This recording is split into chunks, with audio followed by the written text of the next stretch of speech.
Laura's world had turned to shadow after Peter died. They had been married for 10 years, and in those years, Peter had become her anchor, her constant. His laugh, his touch, his calming presence had been the center of her life. But now, the world was quiet, and the house they had shared felt hollow. Peter had been killed in a car crash 6 months ago. A rainy night, a slick road, and a car that didn't stop in time. It had been instantaneous, they told her. He hadn't suffered. Laura often wondered if that was true. She had tried to let the image go, the one of him crumpled in the wreckage, but it stayed with her. At first, she tried to find solace in routines. She went back to work, met with friends, tried to fill the empty spaces with distractions. But nothing felt right. Each evening she returned home, her eyes would automatically drift to Peter's favorite chair, to the jacket he had hung by the door that final day. His phone, now lifeless, rested on the bedside table. A small, cruel reminder of what once was. One cold winter night just past midnight, her phone rang. Groggy from sleep, Laura reached for her phone on the nightstand. Who would be calling her at this hour? She squinted at the screen, and her breath caught in her throat. It was Peter's name. For a moment she thought it was some terrible mistake, her vision blurred from sleep. She blinked, but his name was still there, plain as day. The same contact photo of him smiling that she hadn't had the heart to delete. Her heart pounded, blood rushing in her ears. Was someone playing a sick joke? His phone had been disconnected. She'd seen to it herself. Hesitating only a second longer, she swiped the screen and answered. "Hello?" Her voice wavered. There was silence. She pressed the phone tighter to her ear, straining to hear anything. Then faintly, just before the line went dead, she heard something. A whisper. One word. "Laura!" She sat up, her pulse racing. She told herself it was a prank call or some glitch in the system. But deep down, she knew Peter's voice when she heard it. The next day, she checked Peter's phone in the drawer by the bed. It was off, just as it had been since the accident. Still, she rationalized, it must have been a mix-up. But when the call came again the next night, at precisely midnight, she couldn't ignore it. She answered, trembling.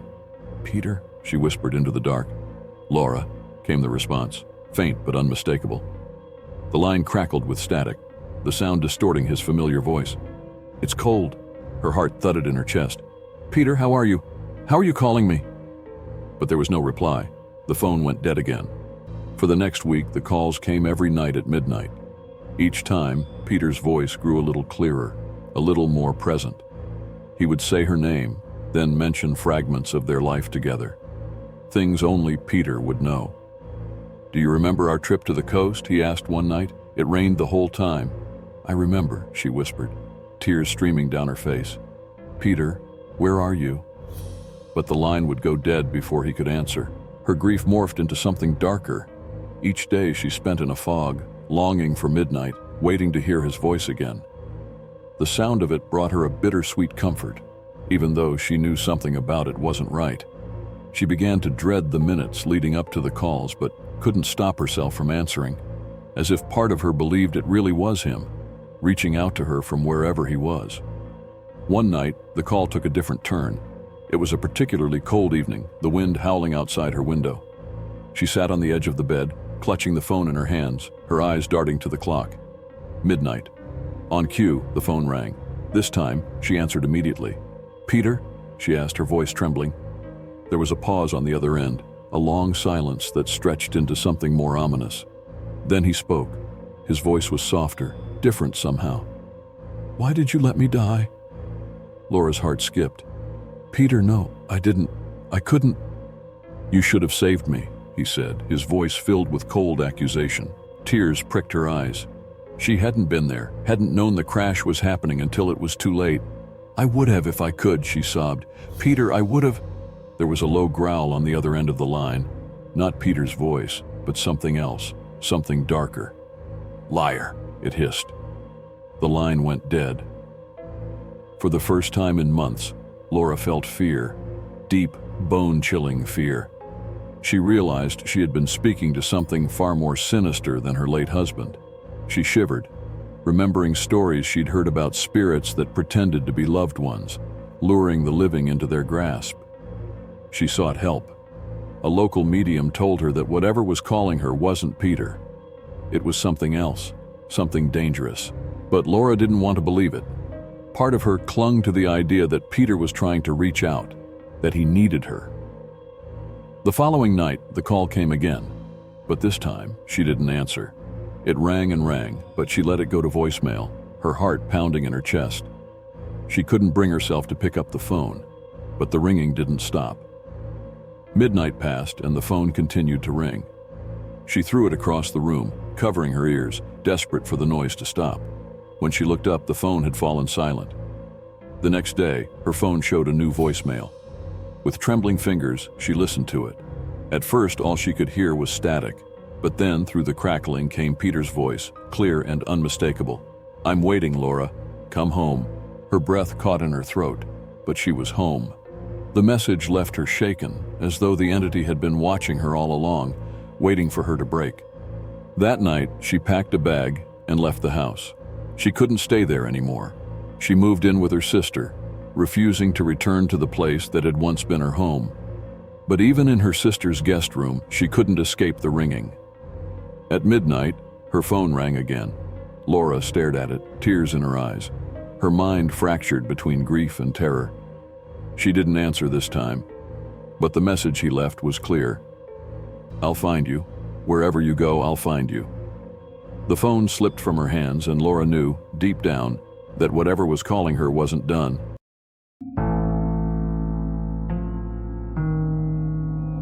Ethan Cole had always believed in the power of storytelling. As a writer, he spent countless hours immersed in the fictional worlds he created, shaping characters, designing plots, and exploring the darkest corners of the human mind. He had written thrillers before, dark, psychological tales of murder, betrayal, and madness, but his latest project felt different. There was something about this story, something that gnawed at him in ways he couldn't explain. The manuscript, titled Whispers in the Dark, was a departure from his usual work. It was a story about a struggling writer, Mark, who moves to a small, remote town to escape the pressures of city life and finish his novel. As Mark settles into his new home, strange things begin to happen. Mysterious sounds in the night, shadowy figures lurking in the woods, and whispers that seem to come from within the house itself. Ethan had started the manuscript on a whim, inspired by a vivid nightmare he had one stormy night. The plot poured out of him as though it had always existed, buried deep in his mind, waiting to be unearthed. He'd written 20,000 words in the span of a week, a pace that surprised even him. But as the story progressed, a sense of unease crept in. The scenes he wrote began to feel disturbingly real. It started with small things. One evening, while writing a passage about a storm raging outside Mark's cabin, Ethan heard thunder rumble in the distance. He paused, glancing at the window. He hadn't noticed the dark clouds rolling in, but there they were, thick and ominous, just like in his story. As the storm broke, he found himself writing in rhythm with the rain, the words flowing as though the weather was dictating the scene. He brushed it off as a coincidence, a strange but harmless synchronicity between fiction and reality. But the coincidences didn't stop. A week later, Ethan wrote a scene where Mark discovers an old book hidden in the attic of his new home. The book, bound in cracked leather and covered in dust, seemed ancient, filled with incomprehensible symbols and strange drawings. The night after writing the scene, Ethan too found something unexpected. He had been working late, the house silent around him, when he heard a faint creaking sound above his head. At first he thought it was the old house settling, but the noise persisted, slow and deliberate, as though someone or something was moving in the attic. His pulse quickened. He lived alone. There shouldn't be anyone up there. Curiosity, and perhaps a touch of foolishness, got the better of him. He grabbed a flashlight and climbed the narrow stairs to the attic. The air was thick with dust, and the wooden beams creaked under his weight. As he reached the top, his beam of light swept across the room, revealing boxes, old furniture, and a scattering of cobwebs. But then he saw it. In the far corner, tucked behind a stack of crates, was an old leather-bound book. His heart skipped a beat. It looked just like the one he had described in his manuscript. Ethan approached cautiously, as if the object itself might spring to life. He knelt and ran his fingers over the cover. The leather was cracked and worn, the edges frayed. With trembling hands, he opened it. The pages were yellowed with age, filled with strange symbols and arcane drawings, just like the book in his story. He lived alone. There shouldn't be anyone up there. Curiosity, and perhaps a touch of foolishness, got the better of him. He grabbed a flashlight and climbed the narrow stairs to the attic. The air was thick with dust, and the wooden beams creaked under his weight. As he reached the top, his beam of light swept across the room, revealing boxes, old furniture, and a scattering of cobwebs. But then he saw it. In the far corner, tucked behind a stack of crates, was an old leather-bound book. His heart skipped a beat. It looked just like the one he had described in his manuscript. Ethan approached cautiously, as if the object itself might spring to life. He knelt and ran his fingers over the cover. The leather was cracked and worn, the edges frayed. With trembling hands, he opened it. The pages were yellowed with age, filled with strange symbols and arcane drawings, just like the book in his story. But the whispers grew louder, more insistent, especially in the hours just after midnight. "Ethan." The voice was barely audible, more like a breath of wind through the cracks in the walls, but unmistakable. It was coming from the attic. Every night, the whispers returned, always calling his name, always leading him back to that dark, dusty space above. One evening, after a particularly vivid writing session where Mark is haunted by a shadowy figure in his home, Ethan's phone buzzed with a text. He checked the screen, and his blood ran cold. The message was from an unknown number, and it read, "It's watching you." Ethan's hands shook as he looked around the room, suddenly feeling exposed. He checked the locks on his doors and windows, even though they were already bolted tight. His rational mind told him it was a prank, perhaps a reader who had somehow gotten hold of an early draft. But deep down, he knew it was more than that. The events of his story were bleeding into his reality, and he had no idea how to stop it. The following night, things took a darker turn. Ethan had written a scene where Mark encounters the shadowy figure in his house for the first time. It was a silhouette, barely distinguishable in the dark, but undeniably human. Mark watches in horror as the figure moves closer, its shape shifting, almost liquid, as it merges with the shadows around it. The figure says nothing, only stands at the foot of his bed, watching him. As Ethan finished the chapter, his fingers numb from typing, he felt an overwhelming sense of dread wash over him. It was more than the usual unease that came with writing horror. It felt personal. He shut down his laptop, trying to shake the feeling, but as he stood to leave his office, he noticed something out of the corner of his eye, a shadow, standing at the edge of the room, just beyond the reach of the lamp's light. His heart froze. He blinked, and it was gone. That night, the whispers returned louder than ever. "Ethan! Ethan!" they called, urging him to the attic, promising answers, if only he would look. Unable to resist, he grabbed the flashlight and made his way up the creaking stairs once more. The attic was colder than before, the air heavy with something he couldn't name. The book was still there, untouched, but as he approached it, the temperature dropped further. He flipped it open again, and this time, the pages had changed. The symbols were gone, replaced by words, his words. It was his manuscript, written in the old book's pages. Each chapter, each line, as though someone had transcribed his work by hand. And then he saw the final chapter. It hadn't been written yet, at least not by him. But there it was, laid out in black ink on the yellowed pages. The ending to Asterisk Whispers in the dark asterisk. Mark's story didn't end well. In the final scene, Mark confronts the shadowy figure in his home, and it takes him, consumes him. Ethan's heart pounded as he read the final lines. He never left the house. His story, unfinished, lingers in the dark, waiting to be told again. As he closed the book, the whispers stopped, but the shadow remained, standing right behind him. Ethan never finished his manuscript. His story, too, lingers in the dark, waiting for someone else to pick it up, to write the final chapter. And once they do, the shadows will find them too.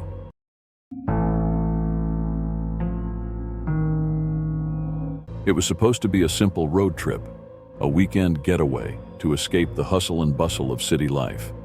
Allison and James had planned a scenic drive through the countryside, taking in the crisp autumn air, the fiery colors of the changing leaves, and the small, picturesque towns along the way. But as they drove deeper into the hills, following the winding, narrow roads, the familiar world they knew seemed to slip away. The GPS had lost signal hours ago, but they weren't worried. They were experienced travelers, and getting lost was part of the adventure. Besides, the road was charming, cutting through dense forests and over rolling hills, the sunlight flickering through the trees like a forgotten memory. The silence of the landscape was peaceful, broken only by the occasional chirp of birds or rustling of the wind. But as the day wore on and the roads grew narrower, the charm began to fade. The forest around them thickened, the trees growing taller, darker, until it seemed like they were driving through a tunnel of ancient wood. James frowned, glancing at the dashboard. The gas tank was running low, and they hadn't seen another car or a sign of civilization in hours. "Maybe we should turn back," Allison suggested, looking out the window. "I haven't seen a house in a long time." James nodded, but as he searched for a place to turn around, the road abruptly opened into a clearing, and there it was, a village. The sight of it was startling, like something out of a dream or an old photograph. The houses were quaint, with thatched roofs and ivy crawling up the stone walls. The narrow cobblestone streets were eerily quiet, devoid of any signs of life. An old church towered at the center, its bell silent, casting a long shadow over the square. "How is this place not on the map?" Allison murmured, her eyes wide with wonder. James slowed the car to a crawl as they rolled into the village. There was no sign of modern life, no cars, no telephone wires, no street lights. Everything seemed frozen in time. It was like they had stepped back into a different century. "Maybe it's one of those historical reenactment villages," James suggested, though the words sounded hollow even to him. They parked the car near the edge of the village square, and Allison stepped out, stretching her legs. The air was heavy, almost oppressive, but there was something intoxicating about the place. It was beautiful in a way, timeless. But the longer they stood there, the more unsettling it became. "I don't see anyone," Allison said, her voice quiet. "It's like it's abandoned." They wandered through the square, past the old church and toward the houses. The windows were shuttered and the doors closed, but nothing looked dilapidated. It was as if the village was simply waiting for its inhabitants to return. They knocked on a few doors, but there was no answer, not even the sound of movement inside. "This is strange," James muttered, glancing down the road that led deeper into the village. "It doesn't feel right." Allison hesitated. "Maybe we should leave." But before they could turn back to the car, a door creaked open behind them. They spun around to see an old man standing in the doorway of one of the cottages. His face was pale and gaunt, his eyes sunken and dark. But he wore a soft smile, though it didn't reach his eyes. "Welcome," he said in a low, gravelly voice. "You must be travelers." James and Allison exchanged a glance, unsure of how to respond. "Yes," Allison said cautiously. "We got lost. Our GPS stopped working, and we just sort of found this place." The old man nodded, stepping out into the light. His clothes were old-fashioned, an old woolen coat, trousers, and boots caked with dust. He looked like he had stepped out of another time entirely. "We don't get many visitors," he said, his eyes drifting past them toward the car. "But you're welcome to stay. We have rooms at the inn, just up the road." James opened his mouth to decline, but something about the old man's demeanor stopped him. There was a coldness in his gaze, something unsettling beneath the surface of his words. "We won't be staying long," James said, offering a polite smile. "We just need directions back to the main road." The old man's smile faltered, and for a moment his face darkened, as though he were calculating something. "There's no need to rush," he said softly. "Night falls early here. It's best to stay until morning." Allison shivered as a cold breeze passed through the square. She turned to James, and he could see the unease in her eyes. "Maybe we should stay," she said, her voice barely above a whisper. James felt the same growing sense of dread. But the old man was already pointing toward the inn. It stood at the far end of the village, its sign hanging crookedly from the building. There was no movement, no lights in the windows, but they felt drawn to it, as though leaving wasn't an option anymore. Reluctantly, they agreed, following the old man as he led them toward the inn. The further they walked, the stranger the village became. Time seemed to slow down, the sky growing darker, even though it couldn't have been much past mid-afternoon. The silence was deafening, the air thick with the scent of damp earth and decaying leaves. Inside the inn, everything was just as old and untouched as the village itself. The furniture looked worn but sturdy, and a fire crackled in the hearth, though they hadn't seen anyone tending it. The old man handed them a key and nodded toward the staircase. "Your room is at the top," he said, his voice fading into the background as though it were part of the building itself. "Sleep well." Allison and James exchanged another glance, the weight of the situation pressing down on them. This village, it wasn't right. It felt too still, too quiet, as if the entire place was holding its breath. Later that night, as they lay in bed, the sounds of the village began to stir, low, muffled voices, distant footsteps, and the creaking of unseen doors. Allison sat up, her heart racing. "James, do you hear that?" He nodded, sitting up beside her. The noises grew louder, as if the village had come alive in the dark. Allison moved to the window and pulled back the curtain just enough to peek outside. What she saw made her blood run cold. The village square, once empty, was now filled with people, dressed in the same old-fashioned clothes as the man who had greeted them. They moved slowly, deliberately, as if caught in a dream. But there was something wrong with them. Their faces were pale, their eyes hollow, and they moved in eerie, synchronized patterns, like puppets on strings. "They weren't there before," she whispered, her voice trembling. James joined her at the window, his face draining of color. "We need to leave, now." But as they turned to gather their things, a soft knock sounded at the door. A voice, low and ghostly, drifted through the wood. "It's time to join us." They froze, hearts pounding.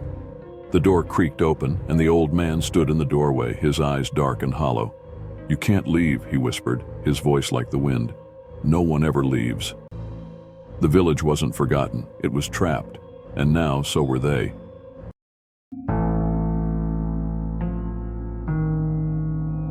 It began with whispers. A few people in town claimed they had seen something unnatural, lurking in their reflections when they were alone. At first, no one took it seriously. Small towns were breeding grounds for rumors, and Mill Hollow was no different. But then, the disappearances started. Claire Winters was one of the first to notice. She had been brushing her teeth late one night, the bathroom lit by the soft glow of a dim bulb. Her husband Tom had gone to bed early, and the house was dead silent, save for the gentle hum of the wind outside. She leaned over the sink, wiping her face with a towel. But as she straightened and glanced into the mirror, she froze. Standing behind her reflection was a figure, tall, shadowy, and utterly featureless. It wasn't just faceless. It was a void where a person should be, an empty space shaped like a man. Claire's breath caught in her throat, and she spun around, heart racing, but the bathroom was empty. When she looked back at the mirror, the figure was gone. She dismissed it as a trick of the light, or perhaps exhaustion playing with her senses. But the image lingered in her mind like a bad dream, haunting her even after she climbed into bed beside her husband. That night, sleep was elusive, her mind restless and unsettled. The next morning, she mentioned it to Tom. He chuckled, brushing it off as nothing more than a weird hallucination. "Maybe you need more sleep," he joked, giving her a playful nudge. Claire forced a smile, but the unease gnawed at her. 2 weeks later, Claire disappeared. No one saw her leave, no one heard her go. The police found her car parked neatly in the driveway, her purse still inside the house. Her phone was on the nightstand, undisturbed, as if she had just stepped out for a moment and would return any second. But Claire was gone, without a trace. The town was shaken. Disappearances weren't unheard of, but this was different. Claire wasn't the type to just leave. She had a family, a job, a life she loved. Tom was beside himself with grief, pleading with anyone who would listen, but there were no leads, no signs of struggle. It was as if she had vanished into thin air, and then others started seeing the figure. Lori, the young barista at the local cafe, had always been skeptical of the town's superstitions. But one evening, as she closed up shop alone, she caught a glimpse of something strange in the reflection of the coffee machine's metal surface. At first, she thought it was her own reflection, distorted by the curved surface. But then she noticed there were no eyes, no mouth, no face at all. just a smooth, blank expanse where a face should be. Lori blinked and stepped back, her heart hammering in her chest. She turned around, expecting someone to be there, but the cafe was empty. The hairs on the back of her neck stood on end as she hurriedly locked up and rushed home, her mind racing. 2 days later, Lori was gone. By now, panic had begun to grip Mill Hollow. The disappearances weren't random. They seemed connected to the sightings of the faceless figure. People started avoiding mirrors, covering them with sheets or towels, but the figure appeared in any reflective surface: windows, water, even the gleam of polished metal. It was always there, lurking just behind the person's reflection, watching without eyes, waiting. Old Mr. Jenkins, the town's resident conspiracy theorist, was the first to give the figure a name: the Faceless Stranger. He claimed it was some kind of ancient curse tied to the town's dark history. Mill Hollow had always been a quiet, idyllic place, but beneath the surface there were secrets, whispers of a forgotten tragedy that had long been buried. Jenkins spent hours in the library, poring over old records and newspapers, searching for a clue, anything that might explain the faceless figure's connection to the disappearances. What he found was unsettling. In the late 1800s, Mill Hollow had been home to a reclusive artist named Elias Crow.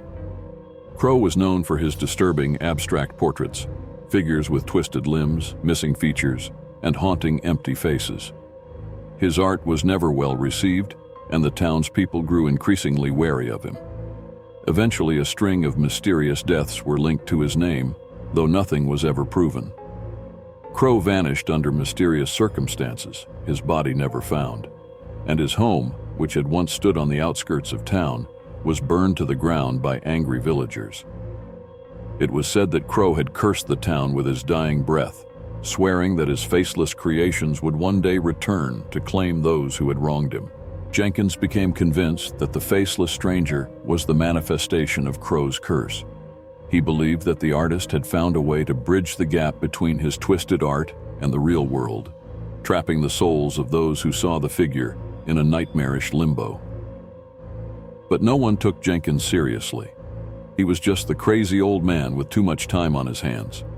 Yet, as more people began to disappear, people who had seen the figure, the town's fear grew palpable. Tom, still mourning the loss of Claire, became obsessed with finding out what had happened to her. He spent nights awake, staring into the mirror, hoping to catch a glimpse of the figure that had haunted his wife. And one night, he did. Tom stood in the dim glow of the bathroom, his eyes bloodshot from lack of sleep. His reflection stared back at him, but behind it, the shadowy outline of the Faceless Stranger loomed.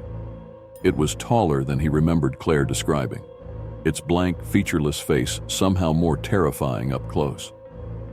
Tom's breath hitched, and for a moment he couldn't move, trapped by the gaze of something that had no eyes. Then it moved. The figure didn't step out of the mirror, it melted, sliding through the reflection like a shadow passing through glass. Tom staggered back, tripping over the edge of the bath mat as the Faceless Stranger approached. Its movements were slow, deliberate, as though savoring the moment. Tom scrambled to his feet, his heart pounding, but when he looked again, the figure was gone. The bathroom was empty, save for his own reflection, pale and trembling in the mirror. He had seen it. He had seen the thing that had taken Claire, and he knew it would come for him next. Desperate, Tom sought out Jenkins, the only person who seemed to have any idea what they were dealing with. Together, they delved deeper into the town's history, searching for a way to break the curse. Jenkins believed that destroying the source of the figure, the place where Elias Crow had died, might be the key to stopping it. But the more they uncovered, the more they realized that the Faceless Stranger wasn't bound to a single place or time. It had become something more, an entity that existed beyond the physical world, feeding on fear, drawing strength from the reflections of those who dared to look for it. In the end, there was no escape. Tom disappeared the next night. His house was found empty, his belongings undisturbed, just like Claire's. The only clue was the smudge on the bathroom mirror, an imprint of a hand or something like it, pressed against the glass from the other side. As the disappearances continued, the townspeople grew more desperate. They boarded up their windows, smashed their mirrors, and avoided any surface that might reflect the world around them. But the faceless stranger couldn't be stopped. It was always watching, always waiting. And when the time was right, it would come for them too.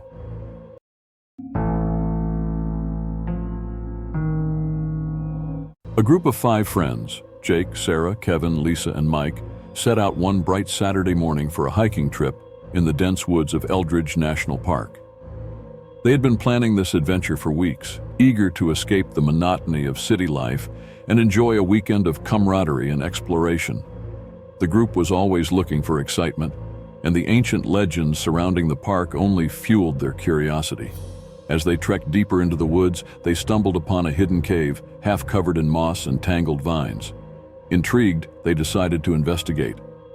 The air was thick with the earthy smell of damp stone, and as they ventured further inside, they were met with an eerie silence, broken only by the faint sound of dripping water.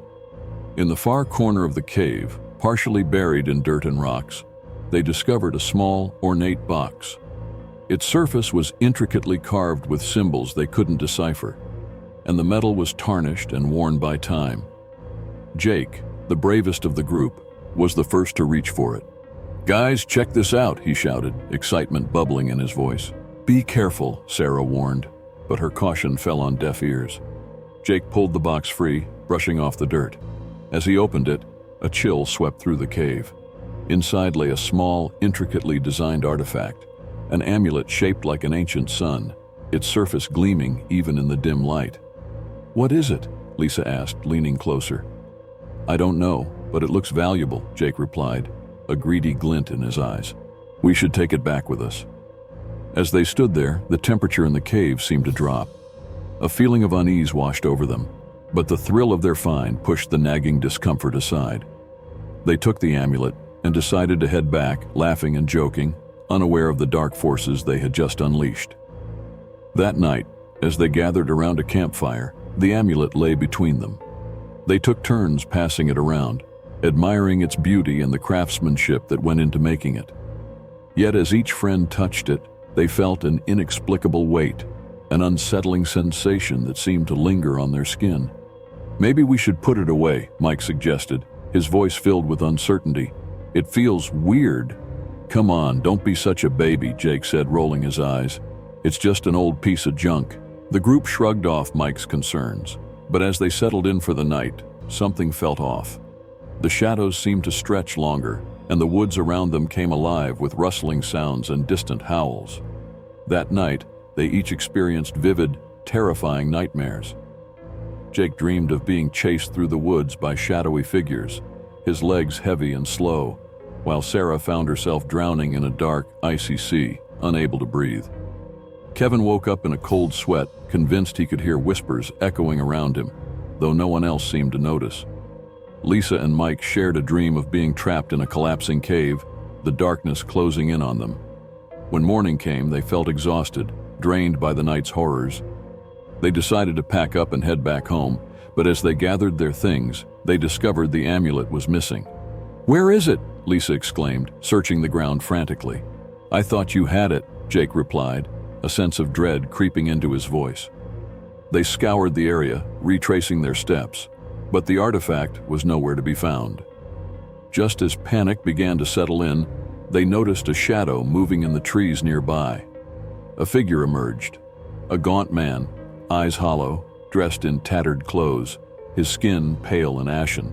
"Leave this place," he warned, his voice raspy and barely audible. "The artifact you seek is cursed. It binds your fates together in ways you cannot comprehend." "What do you mean?" Sarah asked, fear creeping into her voice. "The amulet brings misfortune," he continued. "Those who possess it will suffer for their greed and shall share each other's pain." With that, the figure vanished into the shadows, leaving the friends shaken and unsure of what to believe. They exchanged worried glances, but ultimately shrugged off the encounter, dismissing it as a trick of their minds. They continued their hike back to civilization, but soon after, the signs of the curse began to manifest. Kevin was the first to experience something strange. As he walked ahead of the group, he suddenly tripped and fell, twisting his ankle painfully. The others rushed to help him, but as they did, Lisa screamed, clutching her arm. A sharp pain shot through her, and they discovered a deep gash had opened on her skin, though there was nothing around that could have caused it. "Are you okay?" Jake asked, panic rising in his voice. "I don't know," Lisa gasped, her eyes wide with fear. "It hurts so much." As they helped Lisa bandage her arm, Mike felt an intense heat building in his chest. He staggered back, gasping for air, as a sharp pain surged through him. It felt as if the very air around them was choking him, and he fell to his knees, clutching his chest. "Mike!" Sarah shouted, rushing to his side. But as they gathered around him, the ground beneath their feet shook violently. They stumbled, trying to regain their balance, and suddenly the trees around them began to sway, as if caught in a fierce wind. "We have to get out of here," Sarah yelled, her voice barely carrying over the chaos. They struggled to their feet, but as they turned to run, they realized the woods had changed. The path they had come from had vanished, replaced by a labyrinth of trees and shadows. The sun, once shining brightly, was now obscured by dark clouds that loomed ominously overhead. Panic set in as they frantically searched for a way out, but every turn only led them deeper into the forest. It was as if the woods themselves were alive, trapping them within their twisted embrace. Hours passed, and exhaustion began to take its toll. Their fates were bound, each of them suffering in different ways. Kevin's ankle swelled to an alarming size, Lisa's wound became infected, and Mike's breathing grew more labored with every passing moment. Desperate to break the curse, they finally admitted that the amulet was the source of their misfortune. They needed to return to the cave and put it back where they found it. But as they retraced their steps, they were met with more obstacles. Roots snagged at their feet, branches lashed out like grasping fingers, and an eerie laughter echoed through the woods, taunting them. The shadows seemed to whisper their fears back at them, amplifying their doubts and insecurities. When they finally reached the cave, it felt different, darker, more foreboding. They entered cautiously, the air thick with the weight of their fears. The box lay open where they had left it, the amulet still resting inside, now glowing faintly with an otherworldly light. "Let's end this," Jake said, his voice trembling. "We have to put it back." As he reached for the amulet, a gust of wind blew through the cave, extinguishing their flashlights and plunging them into darkness. They could hear their breaths, ragged and panicked, as they fumbled to find the light. But when the darkness receded, they found themselves not alone. The gaunt man stood before them again, but this time he was accompanied by a horde of shadowy figures, their faces distorted and blank, moving as if they were part of the shadows themselves. "You cannot escape what you have awakened," the man hissed. "The curse will take its toll." In that moment, they understood that they were now part of something much larger than themselves. Their fates were intertwined, and they would face the consequences of their actions together. "Fight it!" Sarah screamed, feeling the weight of despair closing in on them. But as they clung to each other, the shadows advanced, their forms shifting and swirling around them, pulling at their minds and hearts. They could feel their fears manifesting. Kevin felt the sting of his injury, Lisa experienced the burning pain of her wound, and Mike could barely breathe as the darkness pressed against his chest. "Put it back, now!" Jake shouted, forcing himself to overcome the panic that threatened to engulf him. He reached for the amulet again, but the shadows surged forward, wrapping around his arm and pulling him back. In a final act of defiance, he tore the amulet from its resting place and hurled it into the depths of the cave. The moment it hit the ground, a blinding light erupted, flooding the cave and banishing the shadows. The gaunt man screeched, his form dissolving into the light, and the other figures followed, vanishing into nothingness. As the brightness faded, the friends found themselves lying on the ground outside the cave, gasping for breath. The woods were silent, the sun shining down warmly, as if nothing had ever happened. But they knew better. The memories of their shared suffering lingered like scars on their souls. They had escaped, but they were forever changed, bound by their experience, haunted by the knowledge of the curse they had awakened. As they made their way back to their cars, they vowed never to speak of what had happened. The bond they shared was strong, forged in the fire of their ordeal, but the weight of their secrets would always hang between them like a specter. Months passed, and life resumed its normal pace, but the shadows of that day lingered, creeping into their dreams and whispering fears into their minds. They had unsealed something dark, and although they had returned the amulet to its resting place, they couldn't shake the feeling that the curse still loomed, waiting for the right moment to strike again. As Halloween approached, Jake found himself drawn back to the woods. He couldn't shake the feeling that they hadn't truly escaped. Alone, he returned to the cave, heart racing as he entered, the weight of the amulet still heavy on his conscience. There he discovered the box waiting for him, untouched yet again. The shadows seemed to swirl around him, and as he reached for it, he realized the truth. Some artifacts are meant to be left buried, and some curses are never truly broken.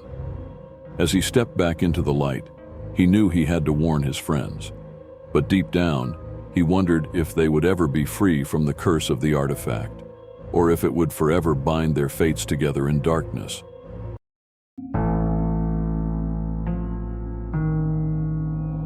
The excitement of college life buzzed through the air as Emily packed her bags for her freshman year at Maplewood University. After a summer spent daydreaming about freedom and independence, she could hardly wait to settle into her new dorm room and meet her roommate. The university had paired her with a girl named Kayla, a sophomore who had lived in the dorms before. They had exchanged a few messages, and Kayla seemed friendly, if not a little reserved. When Emily arrived on campus, she was immediately captivated by the sprawling green lawns and historic buildings. After checking in at the dormitory, she climbed the stairs to her new home. The door to her room was slightly ajar, and Emily could hear soft music playing inside. She pushed the door open and stepped in, her heart racing with anticipation. Kayla was sitting on her bed, scrolling through her phone. She looked up with a bright smile. "Hey, you must be Emily. Welcome." "Thanks, I'm really excited to be here," Emily replied, returning the smile. As they chatted and unpacked, Emily noticed that Kayla kept her side of the room meticulously organized. Everything was neatly arranged, and there were no personal items strewn about. It was as if Kayla had a specific aesthetic she adhered to, one that Emily found both intriguing and a bit unsettling.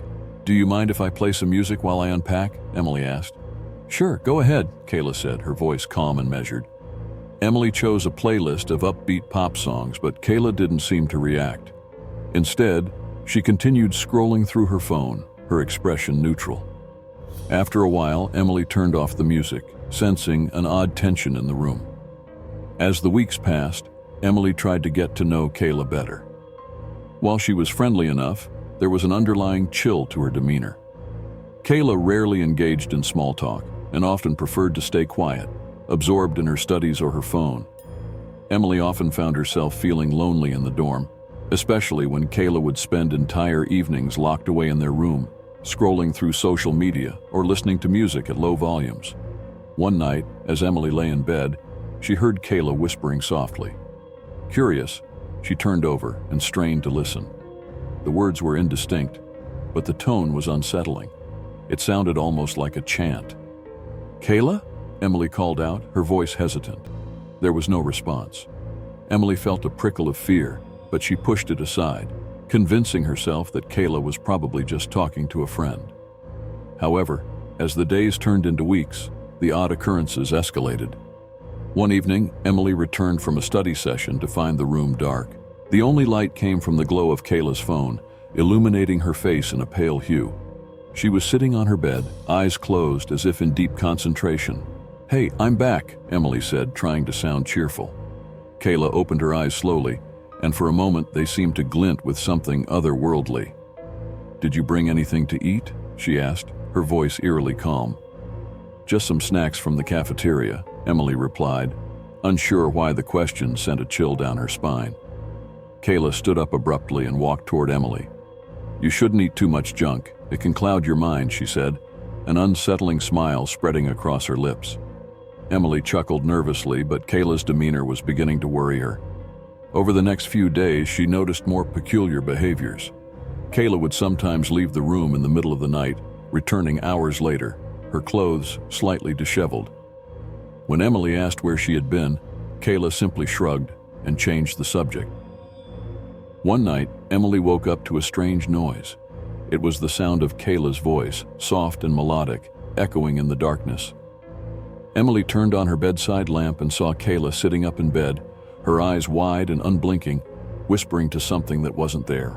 "Kayla," Emily said, her voice trembling. The only light came from the glow of Kayla's phone, illuminating her face in a pale hue. She was sitting on her bed, eyes closed as if in deep concentration. "Hey, I'm back," Emily said, trying to sound cheerful. Kayla opened her eyes slowly, and for a moment they seemed to glint with something otherworldly. "Did you bring anything to eat?" she asked, her voice eerily calm. "Just some snacks from the cafeteria," Emily replied, unsure why the question sent a chill down her spine. Kayla stood up abruptly and walked toward Emily. "You shouldn't eat too much junk. It can cloud your mind," she said, an unsettling smile spreading across her lips. Emily chuckled nervously, but Kayla's demeanor was beginning to worry her.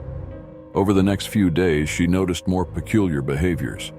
Kayla would sometimes leave the room in the middle of the night, returning hours later, her clothes slightly disheveled. When Emily asked where she had been, Kayla simply shrugged and changed the subject. One night, Emily woke up to a strange noise. It was the sound of Kayla's voice, soft and melodic, echoing in the darkness. Emily turned on her bedside lamp and saw Kayla sitting up in bed, her eyes wide and unblinking, whispering to something that wasn't there. "Kayla," Emily said, her voice trembling. "Are you okay?" Kayla snapped her head toward Emily, and for a split second her face contorted into a sinister grin. "Shh, I'm listening," she hissed, her voice low and threatening. Emily's heart raced as she quickly turned off the light, trying to convince herself it was just a nightmare. The next morning, she confronted Kayla. "I heard you talking last night. Are you okay?" Emily asked. Concern etched on her face. Kayla smiled tightly. "Just practicing some breathing exercises. It helps me focus," she replied, her tone almost dismissive. Despite her growing unease, Emily tried to be understanding. Maybe Kayla was just dealing with stress in her own way. However, as the weeks went by, she noticed that strange occurrences began to happen around their dorm. Items would go missing only to reappear in odd places, and she often felt a cold draft whenever Kayla was near. One evening, Emily was studying late in the common area when she overheard a group of students talking about Kayla. They were whispering about strange rituals and disappearances, and Emily's heart sank. She felt compelled to approach them. "Hey, I couldn't help but overhear. What are you guys talking about?" Emily asked, trying to sound casual. One of the students, a girl named Lisa, looked at her with wide eyes. "It's about Kayla. Have you heard the rumors?" "What rumors?" Emily asked, feeling a knot form in her stomach. "They say she's involved in some dark magic or something. A few students went missing last semester, and some think it's connected to her," Lisa explained, her voice low. Emily felt a cold sweat break out on her brow. "That's ridiculous," she said, shaking her head. "Kayla is just quiet. She's not dangerous." "You'd be surprised," Lisa replied, glancing around as if to ensure no one else was listening. "Just stay away from her. It's better that way." Emily returned to the dorm, her mind racing. Was there any truth to the rumors? Could her roommate really be involved in something sinister? That night, as she lay in bed, she resolved to find out more about Kayla. The following day, she did some digging. She discovered that Kayla had transferred to Maplewood from another university after some unexplained incidents. In the library archives, she found articles about students who had gone missing under mysterious circumstances, with some connections to occult practices. Fear gripped Emily's heart as she realized she might be living with someone deeply disturbed. That night, she decided to confront Kayla. As she waited for her roommate to return, she prepared herself for the confrontation, her hands trembling as she thought of what to say. When Kayla finally entered, her demeanor was calm, but the air felt thick with tension. "Hey, Emily," she said, her voice eerily cheerful. "Kayla, can we talk?" Emily began, her heart racing.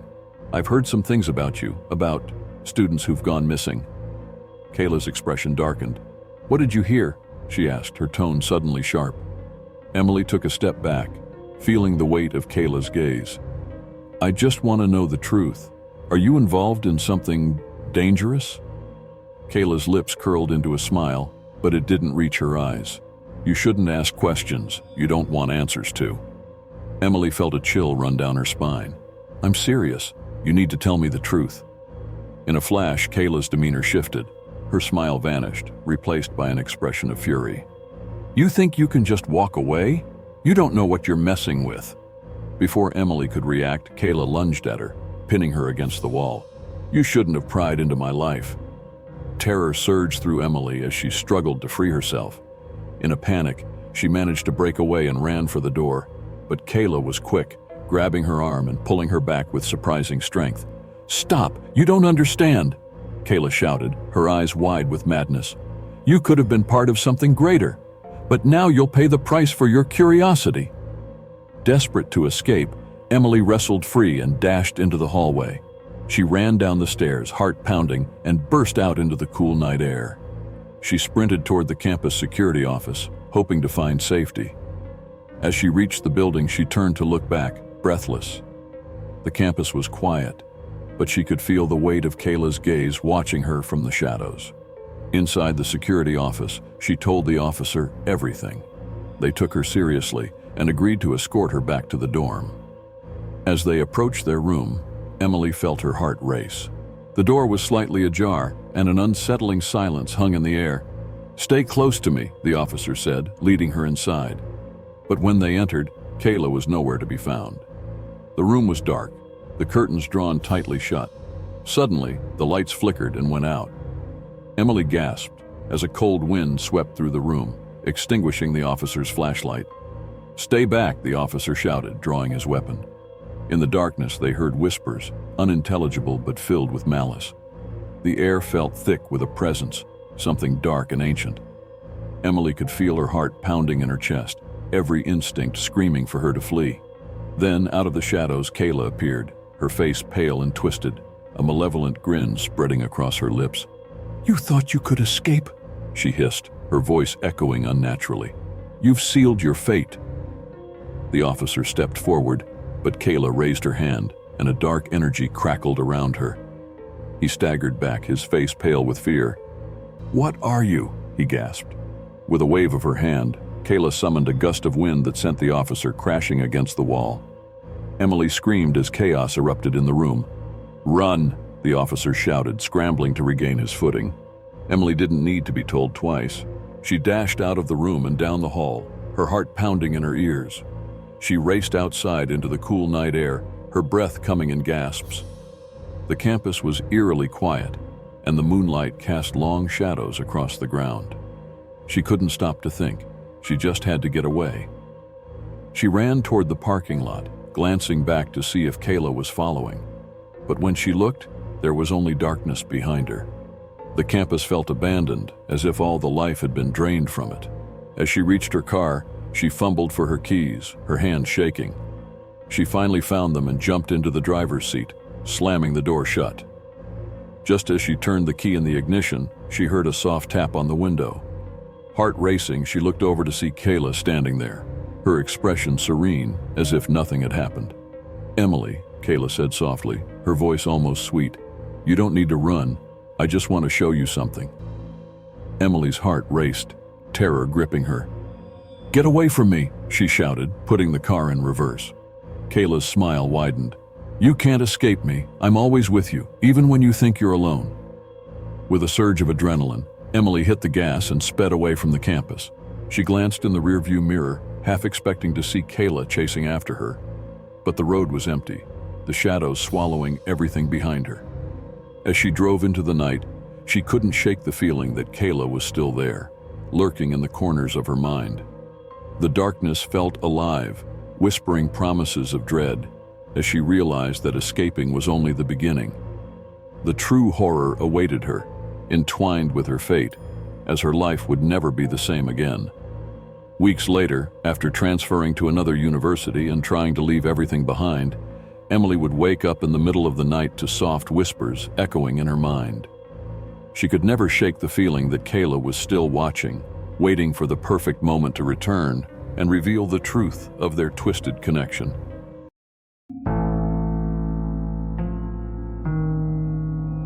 Nestled in the heart of the dense Blackwood forest lay a town named Eldridge Hollow. To the outside world, it appeared as an ordinary place with quaint houses, a small school, and a bustling community. But for those who lived there, a dark secret loomed, a secret that bound their fates in ways they could hardly comprehend. Every year on the night of the autumn equinox, Eldridge Hollow vanished. The townspeople held a strange sense of resignation as they prepared for the inevitable. While the world outside continued with its mundane existence, the residents of Eldridge Hollow faced an otherworldly reality. The townspeople would gather at the old clock tower as dusk fell, the ancient bell tolling ominously in the fading light. On that night, they would stand together, hand in hand, awaiting their fate. Some said it was a ritual, a desperate attempt to hold on to their existence for just a little longer. Others whispered of a curse, an ancient punishment that bound their souls to the town itself. Lila Donovan was new to Eldridge Hollow, having moved there with her family just a few months before. As the autumn equinox approached, she began to sense the unease in the air. Neighbors avoided the subject, and whispers filled the streets as the date drew near. Lila was determined to uncover the truth. "Mom, why does everyone seem so anxious about the equinox?" Lila asked one evening as they shared dinner.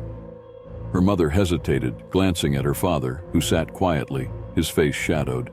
"It's just an old tradition, sweetheart. Nothing to worry about," her mother replied. But Lila could hear the tremor in her voice. That night, unable to sleep, Lila crept out of bed and looked out the window. The town was shrouded in an eerie mist, the streetlights casting long shadows. She could see the clock tower in the distance, its hands frozen at 10 minutes to midnight. Something stirred within her, a mix of curiosity and fear. The next day, Lila decided to visit the town library, hoping to uncover more about Eldridge Hollow's strange past. She spent hours combing through dusty books, but the older townsfolk had warned her. Many records were lost or deliberately hidden. Finally, she stumbled upon a weathered journal written by a former resident named Thomas Brigham. In his entries, Thomas spoke of a terrible pact made generations ago, one that demanded sacrifice from the town to maintain its prosperity. "Every year the clock tolls, and the shadows return to claim what is theirs," he wrote, his handwriting shaky and filled with dread. Lila's heart raced as she read the chilling account of how the town had vanished in the past, leaving no trace of its inhabitants. When she returned home, Lila was determined to confront her parents about what she had learned. "Mom, Dad, you have to tell me the truth. This isn't just some tradition, it's something more sinister." Her father looked up sharply, his eyes darkening.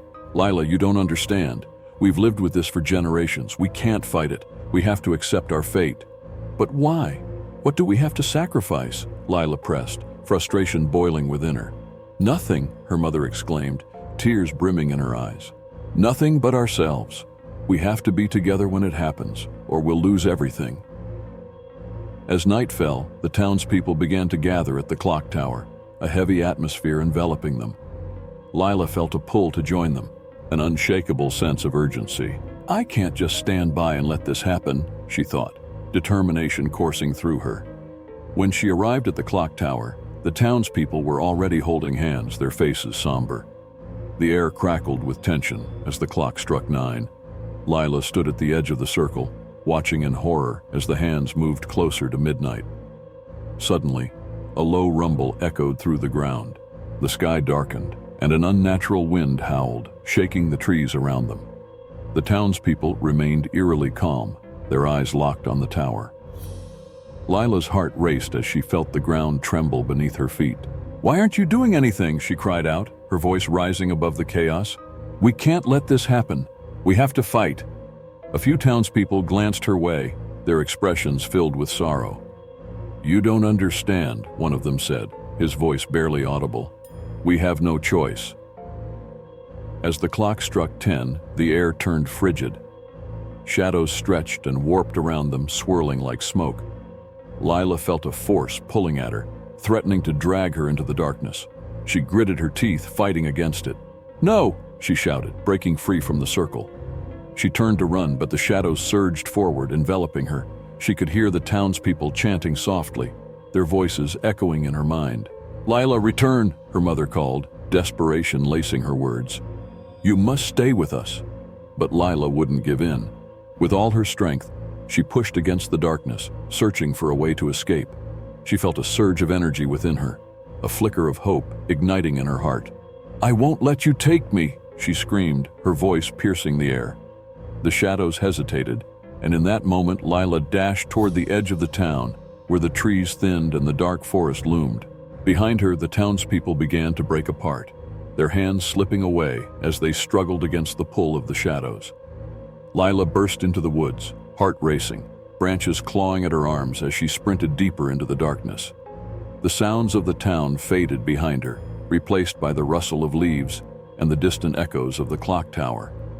Suddenly, she stumbled upon a clearing bathed in moonlight. In the center stood a tall, ancient stone, covered in strange symbols that pulsed with an ethereal glow. A realization hit her. This was the heart of the town's curse. As she approached the stone, the shadows twisted around her, whispering her name. "You cannot escape. You belong to us," they hissed, voices rising in a cacophony of fear. "No!" Lila shouted, raising her arms defiantly. "I will break this curse!" She pressed her hands against the stone, feeling its cold surface beneath her palms. The symbols flared to life, illuminating the clearing with brilliant light. Lila focused all her energy, channeling her will into the stone, desperate to sever the town's ties to the darkness. The shadows writhed violently, screaming in anguish as the light enveloped them. Lila felt their grip loosening, the fear ebbing away. With one final surge of strength, she shouted, "I free you! I break this curse!" The shadows dissipated, sucked into the light until they vanished completely. The stone pulsed one last time, and then everything fell silent. Lila stood alone in the clearing, breathless and trembling. She turned back toward the town, but the clock tower was gone, replaced by a tranquil forest. The air felt lighter, the oppressive weight lifting from her chest. She had done it. She had broken the curse. But as dawn broke over the horizon, she knew that while Eldridge Hollow was free, its memories would remain etched in her mind forever. The townspeople were gone, their lives woven into the fabric of the forest, leaving only whispers of their existence. Lila returned home, determined to tell her family what had happened, to ensure that the legacy of Eldridge Hollow would not be forgotten. She had faced the darkness and emerged victorious, but she would always carry a piece of that vanishing town within her, its sacrifices, its secrets, and the knowledge that darkness lurked in every shadow. And as the leaves turned red and gold, she vowed never to let anyone forget the story of Eldridge Hollow, the town that had vanished, but whose spirit would forever echo in the hearts of those who dared to remember.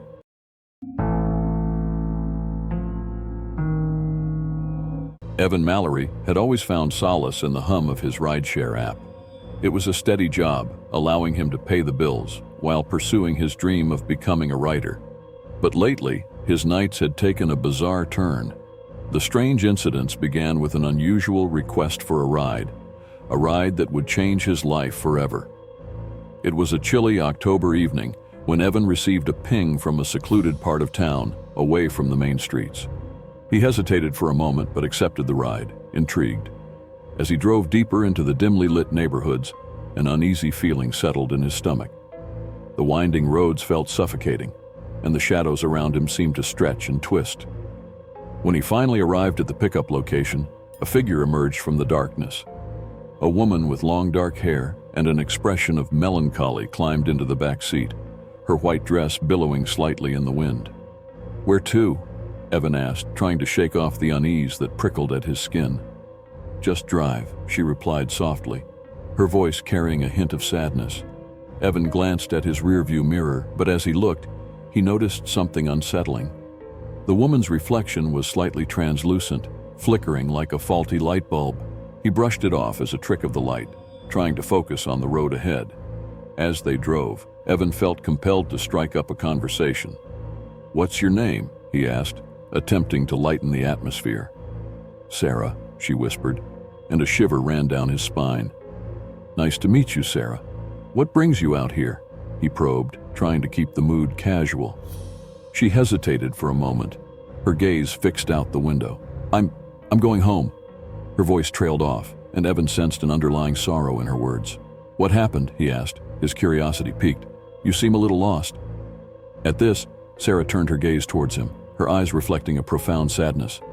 "I'm not lost, Evan. I'm just stuck." Evan's heart raced. Stuck? With a heavy sigh, she began to recount her story. I was in a car accident a year ago on this very road. I was heading home after visiting my mother, and I didn't see the other car until it was too late. It crashed into me, and then I woke up here. Evan felt a chill envelop him. You mean you're saying you died? Not just me, she continued, her voice trembling. The other driver too. We were both taken too soon. But something keeps me tied to this place, and every year on the anniversary, I try to find a way back. The weight of her words hung in the air, and Evan struggled to process what he was hearing. How can I help? Just listen, she replied. Listen to my story. It's all I have left. As they drove on, Sarah recounted the night of the accident in haunting detail. Evan felt as if he were reliving the moment with her. The screeching tires, the crushing impact, and the darkness that followed. He couldn't shake the feeling that he was connected to this tragedy in some way. When they reached Sarah's destination, she instructed him to stop in front of an old, decrepit house at the end of a dirt road. This is where it happened, she whispered, her voice breaking. Evan's heart raced as he looked at the house, a sense of foreboding washing over him. What do you want me to do? He asked, his voice barely above a whisper. Just remember me, Sarah replied, tears glistening in her eyes. Tell my story. I need someone to know I existed. With that, she faded from view, leaving only a lingering chill in the car. Evan was left in stunned silence, the weight of her story pressing heavily on his chest. Shaken, he drove home, the night's events replaying in his mind. He couldn't shake the feeling that he was somehow intertwined with the tragedy. That feeling was confirmed when a few nights later, he received another unusual ride request from the same area. This time, a middle-aged man got into the back seat. He wore a grim expression, his face gaunt and hollow. Take me to the hospital, he said, his voice low and hoarse. Evan felt a rush of apprehension but complied. What's wrong, he asked, glancing in the rearview mirror. I'm not sick, the man replied. I'm just looking for my daughter. Your daughter? Evan felt a sinking sensation in his stomach. Yes, she was in the same accident that claimed my life. The man's voice trembled as he continued. I was supposed to protect her, but I failed. Evan's heart raced as the man spoke of his daughter, a girl named Lily. He described how they were returning home from a family outing when the accident occurred. The pain in his voice resonated deeply with Evan, who suddenly felt a sense of urgency to help this soul find peace. What can I do? Evan asked, his voice barely above a whisper. Tell her I'm sorry, the man said, his eyes glazing over with sorrow. I need her to know I didn't leave her on purpose. As they reached the hospital, the man instructed Evan to stop outside the entrance. This is where she was taken, he said. I've watched her grow up from the shadows. She deserves to know the truth. Evan nodded, fighting back tears. I will tell her, he promised, feeling the weight of the man's desperation. The moment he turned around to speak to him, he found the back seat empty. Panic surged through him as he scanned the parking lot. No, he shouted, but the man had vanished, leaving nothing but a cold draft lingering in the air. Evan spent the next few days consumed by the stories of his ghostly passengers. Each ride revealed more about their lives, their regrets, and the tragic accident that connected them all. He felt compelled to share their stories, to honor their memories in some way. After researching the accident further, Evan discovered that the crash had claimed 5 lives, leaving a community shattered in its wake. He decided to organize a memorial at the accident site, inviting the families of the victims and sharing the stories he had learned from the phantoms. On the day of the memorial, a heavy fog enveloped the site, lending an ethereal quality to the gathering. As he spoke to the crowd, Evan recounted the haunting stories of Sarah, the man, and the others who had sought his help. He could feel their presence surrounding him, their energy feeding into his words. Tonight we remember not just the tragedy, but the lives that were taken too soon, he said, his voice cracking with emotion. They were more than just victims. They were our family, our friends, and our neighbors. They deserve to be remembered. As he finished speaking, a gust of wind swept through the crowd, and the fog began to clear. Evan felt a warmth surrounding him, as if the spirits were finally at peace. He closed his eyes, taking a deep breath, and when he opened them again, He could see the silhouettes of the ghostly figures standing among the crowd, their expressions serene. In that moment, he understood that while they had vanished from the physical world, their stories would live on. He felt a sense of fulfillment wash over him, knowing that he had honored their memories and helped them find closure. From that day forward, Evan continued to drive, but he no longer picked up ghostly passengers. Instead, he became a storyteller, sharing their tales through a blog that garnered attention from all over the world. People were captivated by the poignant stories of love, loss, and redemption, and the town began to heal. Evan knew he would never forget the phantom passengers who had crossed his path. Their haunting presence had opened his eyes to the fragility of life and the importance of remembering those who had been lost. And even though they were gone, he felt comforted knowing they would always remain in the hearts of those who loved them. In the quiet moments of the night, when he drove through the same winding roads, he often felt a gentle breeze and a faint whisper of gratitude. The spirits had found their peace, and he had become the keeper of their stories, forever bound to the lives they had once lived. Thank you for watching. Please like, share, and subscribe.